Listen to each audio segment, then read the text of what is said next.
हमें ये जानना जरूरी है ताकि हमारी दृष्टि बनी रहे इस बात पर कि हमारा सर्वनाश न हो जाए। जितना हमारे ध्यान और मनन में ये आता रहेगा उतनी ही प्रबल हमारी आसक्ति हो जाती है। जब हम वर्चुअली उसको अपना समझने लगते हैं तब हमारे अंदर उसकी कामना उत्पन्न होने लगती है। जब भी हमारी अकॉर्डिंगली चीजें नहीं हो रही होती हैं तब हम में क्रोध उत्पन्न होने लगता है। क्रोध में लगभग आदमी हिप्नोटाइज सा हो जाता है। जब हमें बहुत क्रोध आता है तो हम कई बार अपनों को भी बहुत कटु वचन कह देते हैं, बहुत गलत बातें कह देते हैं जो हम वास्तव में नहीं कहना चाहते थे। यही कामनाएं हमें सर्वनाश की ओर ले जाती हैं। हर चीज अपूर्णता से पूर्णता की तरफ जा रही है। एक बार भंवर में फंस गए तब बाहर निकलना बहुत ही मुश्किल है।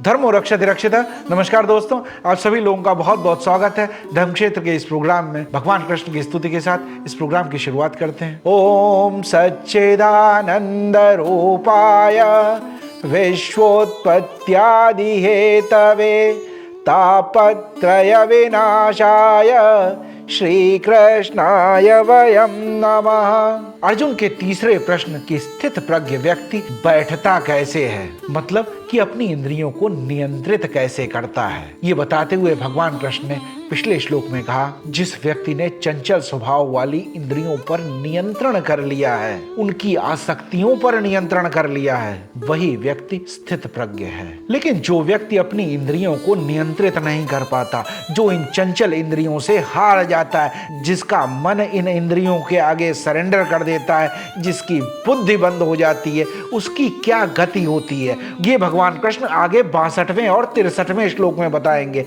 आज हम दो श्लोक एक साथ लेंगे क्योंकि ये दोनों श्लोक मिलाकर ही स्टार्टिंग और एंड पॉइंट बनता है। 62वें श्लोक में शुरुआत होती है जिस व्यक्ति की इंद्रियां उसके नियंत्रण में न हो, और 63वें श्लोक में उसका रिजल्ट क्या होता है, उसकी परिणति क्या होती है, उसका वर्णन किया गया है। ध्यायतो विषयान् पुंसः संगस्तेषु उपजायते संगात् संजायते कामः कामत् क्रोधो अभिजायते क्रोधात् भवति सम्मोह सम्मोहात् स्मृतिभ्रम स्मृतिभ्रंशात् बुद्धिनाशो बुद्धिनाशात् प्रणश्यते। यहाँ 63वें श्लोक के आखिरी में कहा गया प्रणश्यति, ये रिजल्ट है। प्रणश्यति का अर्थ होता है सर्वनाश हो जाना, हर तरह से तन मन धन परिवार मान सम्मान प्रतिष्ठा सब कुछ नाश हो जाता है। किसका? जिसका अपनी इंद्रियों पर वश नहीं होता। ये स्टेप बाय स्टेप प्रोसेस है, एक के बाद एक घटना घटित होती है और हम फंसते चले जाते हैं। हमें ये जानना जरूरी है ताकि हमारी दृष्टि बनी रहे इस बात पर कि हमारा सर्वनाश न हो जाए। हम शुरुआत से ही समझ जाएं कि हम इस ट्रैप में फंस रहे हैं तो हम अलर्ट हो जाएं। This is to remain vigilant, take control in your hands to avoid the ultimate fall। तो शुरुआत होती है ध्यायतो विषयान् पुंसः। हमारे ध्यान में रसों की आसक्ति के विचार आते हैं। कोई चीज एग्जिस्ट नहीं कर रही, सिर्फ विचार आया मन में। व्यक्ति का ध्यान रसों को भोगने में लगा हुआ है, वो उन्हीं का चिंतन कर रहा है। दिन रात उसका चिंतन सिर्फ कुछ पाने के लिए है। मन में बैठे बैठे एक विचार आया कि बड़ा घर होना चाहिए, एक बहुत बड़ा गार्डन होना चाहिए। फिर आगे कहा गया संगस्तेषु उपजायते। ये जो ध्यान में बात आ रही थी, इसके साथ अब हमारा संग हो गया, अब इसके साथ हमारा अटैचमेंट होने लगा। एक बार विचार आता चला जाता तो बात अलग हो जाती थी, लेकिन अब हम इस पे कंटिन्यूअस चिंतन करने लगे। अब ये हमारे साथ बैठ गया है, अब इससे हमारा अटैचमेंट हो गया है। जिस वस्तु में, जिस रस में, जिस व्यक्ति में हमारा इंटरेस्ट होगा, जिसका हम ध्यान करेंगे, उससे मिलने का, उसको पाने का हमारे अंदर ये विचार प्रबल होता जाएगा और इतना प्रबल होता जाएगा कि अब हम बिना उससे मिले, बिना उसको पाए भी वो हमारा हो जाता है, हमारा संग बन जाता है। संग भी दो तरह का होता है, एक रागपूर्ण, एक द्वेषपूर्ण। या तो हमारा बहुत लगाव है किसी चीज से, या हमें बहुत उससे घृणा है, उसे हम पसंद ही नहीं करते हैं। हम दोनों चीजों का ध्यान करते हैं। जो व्यक्ति हमें बहुत पसंद होगा हम उसका भी ध्यान कर रहे होते हैं, और जो हमें बिल्कुल पसंद नहीं होता है हम उसका का भी ध्यान कर रहे होते हैं और दोनों पर ही हमारी आसक्ति बन जाती है। जितना हमारे ध्यान और मनन में ये आता रहेगा उतनी ही प्रबल हमारी आसक्ति हो जाती है। ये रियलिटी और वर्चुअलिटी का लगभग कॉम्बिनेशन है। किसी भी चीज को पाने से पहले हम वर्चुअली सोचते हैं अगर ये होता तो लाइफ में मजा आती, लेकिन पर उसी का ध्यान और मनन और चिंतन करते रहते हैं, उसी को पाने की जुगाड़ लगाए रहते हैं। धीरे धीरे हमें लगता है कि वो रियलिटी में एग्जिस्ट कर रही है, हम उसी के साथ हैं, उसी के संग हैं। फिर उसी से हमारा राग और द्वेष भी उत्पन्न हो जाता है और ये होने का आभास ही आसक्ति है। लेकिन संग या आसक्ति से क्या होगा? वो चीज तो एग्जिस्ट करती नहीं है, अभी तो सब विचार मन में ही चल रहा है। वो है या नहीं है, इससे क्या फर्क पड़ जाना है? इसी बात को आगे बताते हैं। संगात संजायते कामः। जब ये संग उत्पन्न हो जाता है, जब हमारी उस पर आसक्ति बन जाती है, जब हम वर्चुअली उसको अपना समझने लगते हैं, तब हमारे अंदर उसकी कामना उत्पन्न होने लगती है। यहाँ जायते कामन भी कहा जा सकता था कि जन्म लेती है, लेकिन कहा गया संजायते, निश्चित रूप से होगा। जब हम किसी चीज का चिंतन और मनन करते रहेंगे, हमारा उसके साथ संग हो जाएगा, आसक्ति हो जाएगी, तब हमें उसे पाने की कामना भी होने लगेगी। मन चाहेगा इन्हीं कामनाओं की, इन्हीं आकांक्षाओं की पूर्ति हो और लगातार सफलता मिलती रहे। और जब लगातार सफलता भी मिलेगी तब हमारे अंदर अहंकार उत्पन्न होने लगता है और अधिक पाने की जिद होने लगती है और यही पाना हमारा नशा बन जाता है, पागलपन हो जाता है। ये अनकंट्रोलेबल डिजायर्स जो हैं, ये किसी बुरी लत से कम नहीं है, ये हमारी वासना बन जाती है। लेकिन कामनाओं का एक दूसरा पक्ष भी होता है। हर कामना जीवन में पूरी नहीं होती है। जब नहीं पूरी होती है तब क्या होता है? कामात् क्रोधो अभिजायते। जब भी हमारी अकॉर्डिंगली चीजें नहीं हो रही होती हैं तब हम में क्रोध उत्पन्न होने लगता है। जब कभी हम फेल हो जाते हैं तब हम ऑब्स्टिकल्स ढूंढने लगते हैं, किस वजह से ऐसा हुआ, किस कारण नहीं होने दिया, कौन हमारी सफलता में बाधक है। फिर हम समय को, परिस्थितियों को, अपने परिवार को, अपने मित्रों को, सबको इसका उत्तरदायी ठहरा देना चाहते हैं और जब कोई नहीं मिलता तब ईश्वर को उत्तरदायी ठहरा देते हैं। फिर हम उन पर क्रोधित होते हैं। ऐसा छोटी छोटी बातों तक पर हो जाता है। सुबह चाय अच्छी नहीं मिली, हम क्रोधित हो गए। हमारे मन का ब्रेकफास्ट नहीं मिला, हम क्रोधित हो गए। किसी को नशे की आदत हो, चाय की, कॉफी की या किसी ड्रग्स की, और अगर नहीं मिलती है तब उस व्यक्ति का स्वभाव बदलने लगता है, वो क्रोधित होने लगता है, इरिटेट होने लगता है। यही हालत हमारी भी होती है जब हमारी कामनाओं की पूर्ति नहीं होती है। रामायण में गोस्वामी तुलसीदास जी कहते हैं, खोजत कतहु मिलहि नहीं दूरी, करहि क्रोध जिमि धर्म ही दूरी। जैसे वर्षा ऋतु में जब पानी बरस रहा है तब सूखी हुई धूल मिट्टी कहीं मिलेगी नहीं, सब बैठ जाती है।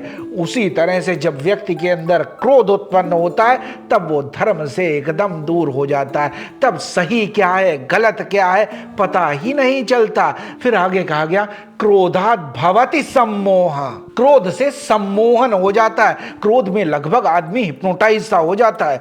कई बार लोग ऐसी बातें कह देते हैं, ऐसे कृत्य कर देते हैं क्रोध में जो वो स्वभावतः नहीं करते थे। सम्मोहन है सम्यक रूप से मोहित हो जाना, पूर्ण रूप से आसक्त। 52वें श्लोक में हमने जाना था, मोह कलिलम। मोह में जो व्यक्ति फंस जाता है वो दलदल में फंस जाता है, फिर वो निकल ही नहीं पाता। तुलसीदास जी ने रामचरितमानस में कहा है, मोह सकल व्याधि न कई मूला।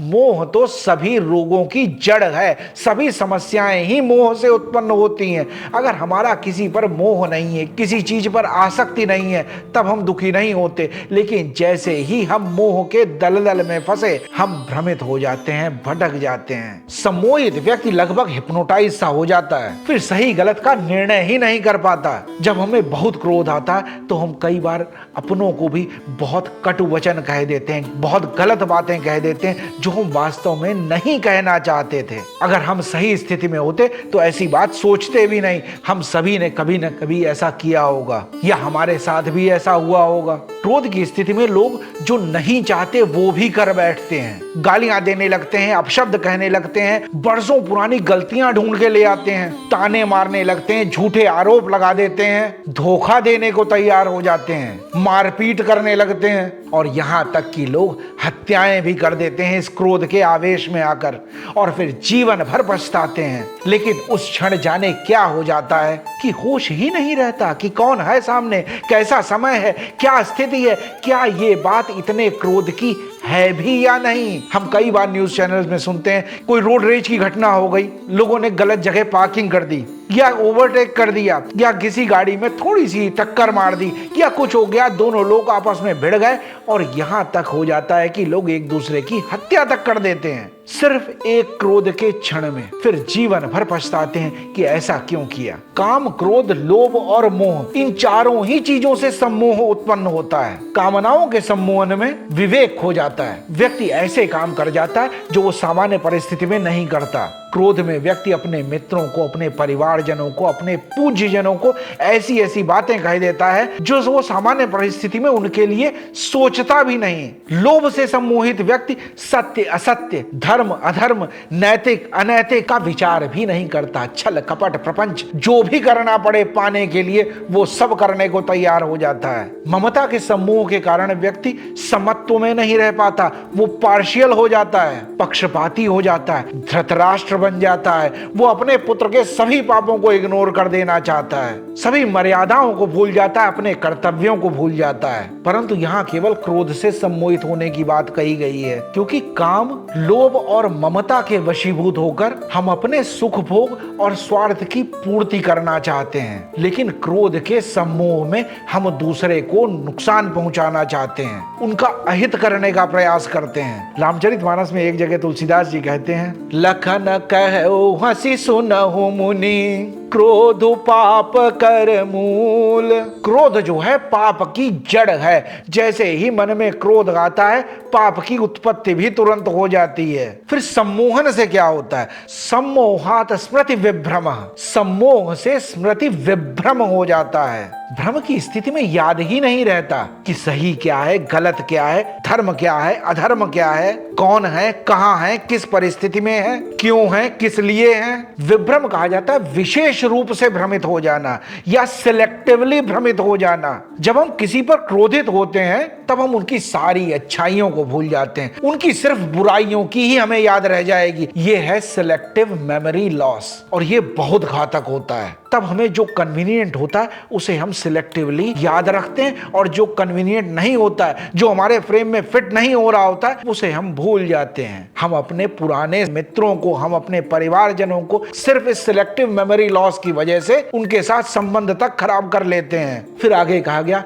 स्मृति भ्रंशाद बुद्धि नाशो। जब स्मृति भ्रम हो जाता है, जब हमारा सिलेक्टिव मेमोरी लॉस हो जाता है, जब हमें कुछ याद ही नहीं आ रहा होगा, तब बुद्धि के पास इनपुट है ही नहीं, तब बुद्धि का नाश हो जाता है। क्योंकि हमारा जो भी पास्ट एक्सपीरियंस था, जो भी हमारा अनुभव था, वो सब नष्ट हो गया, वो सब चला गया। और जब सारा एक्सपीरियंस ही चला गया तब बुद्धि कुछ कर ही नहीं सकती है। और जिसकी बुद्धि का नाश हो जाए वो समझ लो पागल ही हो गया। लोग इसीलिए पागल कुत्ते से, पागल हाथी से, पागल जानवर से, पागल व्यक्ति से भी इसीलिए डरते हैं कि पता नहीं वो कब क्या कर बैठे। ऐसा समझ लीजिए कि किसी कंप्यूटर के अंदर उसकी मेमोरी निकाल ली गई हो, उसकी हार्ड डिस्क निकाल ली गई हो, सीपीयू कितना भी अच्छा हो, कितनी भी अच्छी प्रोसेसिंग कर लेता हो, लेकिन जब मेमोरी ही चली गई अब कुछ प्रोसेस करने को रह ही नहीं गया। फिर आगे कहा गया बुद्धि नाशात प्रणश्यति। जिसकी बुद्धि का नाश हो गया हो, जिसकी बुद्धि ही काम नहीं कर रही हो, उस व्यक्ति का तो सर्वनाश होना निश्चित ही है। व्यक्ति का शरीर, उसका परिवार, उसके मित्र, उसकी धन संपदा, वैभव, प्रतिष्ठा, मान, सम्मान, सब कुछ नष्ट हो जाएगा। कितना scientifically step by step process बताया गया है, कैसे हम गिरते चले जाते हैं, कैसे शुरुआत होती है एक विचार से, फिर आसक्ति जन्म लेती है, आसक्ति से कामनाएं जन्म लेती हैं, कामनाओं की जब पूर्ति नहीं होती तब क्रोध उत्पन्न होता है, क्रोध से सम्मोहन उत्पन्न होता है, सम्मोहन से स्मृति भ्रम हो जाता है, और जब स्मृति भ्रम हो जाता है तब बुद्धि का नाश हो जाता है, और जब बुद्धि का ही नाश हो गया तब सर्वनाश हो गया। ये सब इतनी जल्दी घटित होता है, कहने में भले देर लगे, होने में इसको जरा भी देर नहीं लगती है। शुरुआत में इसको नियंत्रित किया जा सकता है, पर पर जैसे ये चेन बढ़ती चली जाती है, फिर ये इतना एक्सेलरेट हो जाती है कि इसको रोकना असंभव सा हो जाता है और फिर बाद में सिवाय पश्चाताप के कुछ नहीं रह जाता। व्यक्ति का जो सर्वनाश हुआ ये बुद्धिनाश के कारण हुआ है और इस बुद्धिनाश का बीज जो है वो इंद्रियों के विषयों का चिंतन करना है। ध्यायेत विषयान पुंसा, अगर ध्यान ही न किया होता उन विषयों का तो इस स्थिति तक पहुंचते ही नहीं। अगर बीज ही हटा दिया जाए तो ये रोका जा सकता है। इसलिए अपने ध्यान में, अपने चिंतन में, अपने मनन में, अपने इंद्रियों पर नियंत्रण रखना चाहिए। हम कामनाओं को पूरा करने में इतना उलझे रहते हैं और न मिलने पर इतना परेशान होने लगते हैं, उद्विग्न होने लगते हैं, क्रोधित होने लगते हैं। पर अगर कोई पूछे कि हमारी ये कामनाओं की जो बकेट लिस्ट है ये आई कहां से, वास्तव में ये कामना बीज रूप में हमारे विचार में उत्पन्न हुई और वहीं से ये इतनी बड़ी होती चली गई कि हम इस चक्र में फंसते चले गए। गोस्वामी तुलसीदास जी इंद्रियों के विषय में कहते हैं, एहि तन कर फल विषय न भाई, स्वर्ग स्वल्प अंत दुखदाई। भोगों को भोगने के बाद भी व्यक्ति परमानेंटली संतुष्ट नहीं हो पाता कि हमने ये भोग लिया, अब हमें इसकी कोई आकांक्षा नहीं है। इंद्रियों का स्वभाव बड़ा विचित्र है। इनको जितना पोषित किया जाएगा, जितना फीड किया जाएगा, अगली बार उसकी डिजायर उससे भी तेज होगी।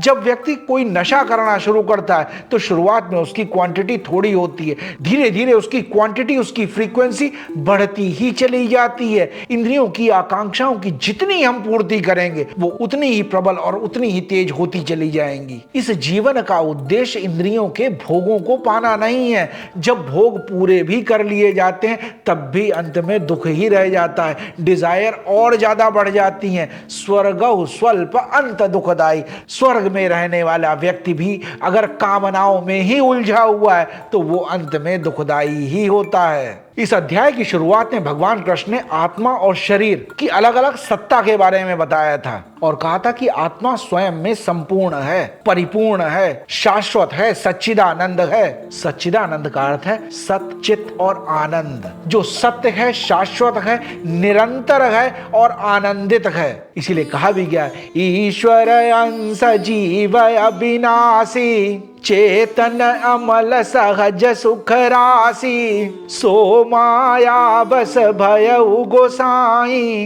बंध्यो कीर मरकट की नाई। जीव अविनाशी ईश्वर का अंश है, वो स्वयं में आनंदित है, लेकिन जब वो अपने सुखों को बाहर की तरफ देखने लगता है, बाहर से सुख चाहता है, बाहरी चीजों से सुख पाने की आकांक्षा करने लगता है, तब वो दुखी होता चला जाता है। ये जो मिथ्या जगत है, ये जो माया है, ये जो एडवर्टाइजमेंट है, ये जो चीजें हमें दिखाई दे रही हैं, इन सब से सम्मोहित होकर हमारे अंदर कामनाएं जागृत होने लगती हैं और यही कामनाएं हमें सर्वनाश की ओर ले जाती हैं। बंध्यो कीर मरकट की नाई।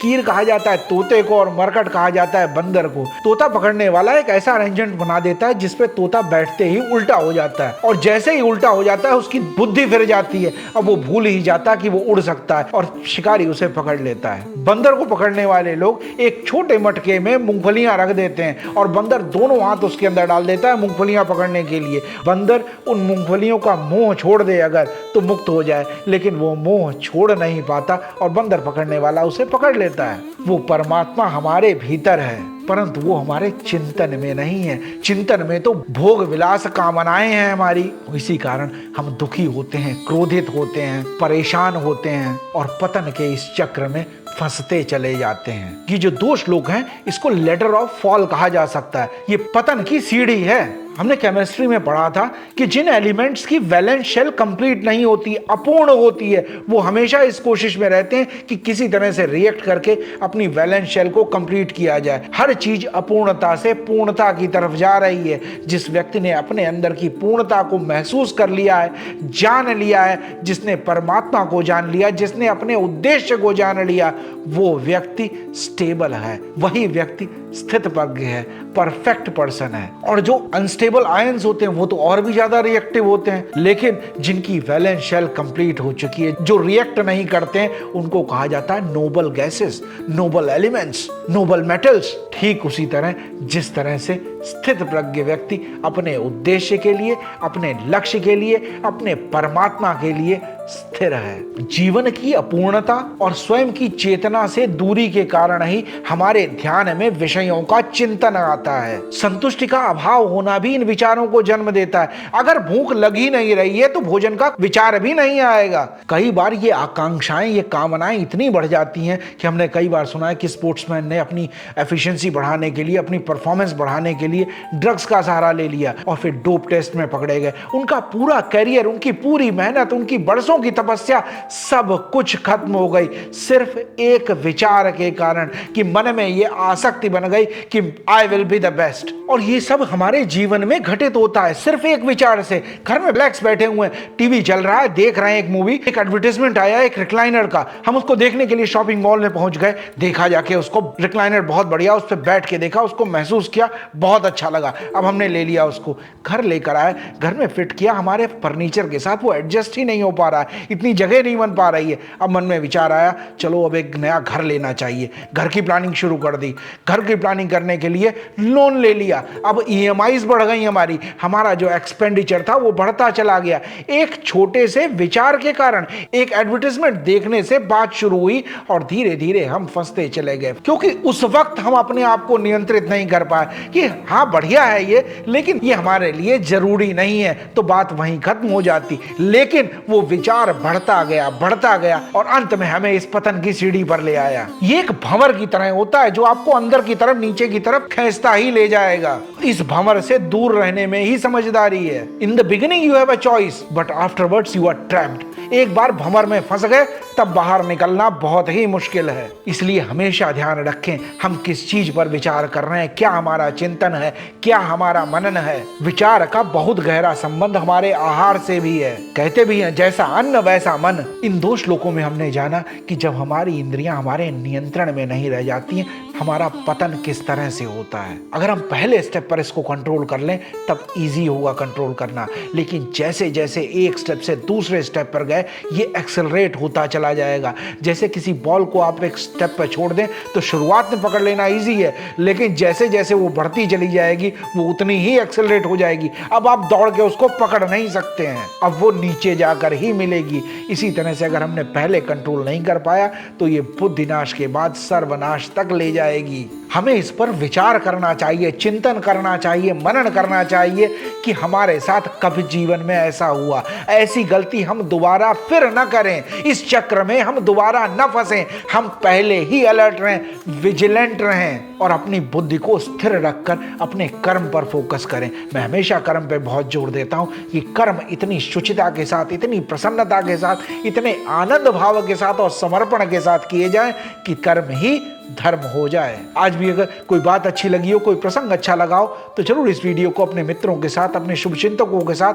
अपने परिवारजनों के साथ जरूर इस वीडियो को शेयर करें, वीडियो को लाइक भी करें। अगर आप पहली बार इस चैनल पर आए और आपको ये वीडियो अच्छा लगा हो तो गीता सीखने की इस यात्रा में हमारे साथ सहभागी हुई और इस चैनल को सब्सक्राइब कीजिए, बेल नोटिफिकेशन आइकन भी प्रेस कर दीजिए ताकि हर शुक्रवार को जब एक नया वीडियो अपलोड हो तो आप तक इसकी सूचना पहुंच जाए। आप लोग अपने कमेंट्स भी दीजिए, अपने प्रश्न भी दीजिए, अपने विचार भी दीजिए और सुझाव भी दीजिए। गीता को सीखने का हमारा ये सामूहिक प्रयास है, हम सब इसमें एक दूसरे के सहयोगी बने। अगले एपिसोड में देखेंगे भगवान कृष्ण अर्जुन से आगे क्या कहते हैं और हमारे जीवन के लिए उसमें क्या संदेश है। जय श्री राम। धर्मो रक्षति रक्षितः।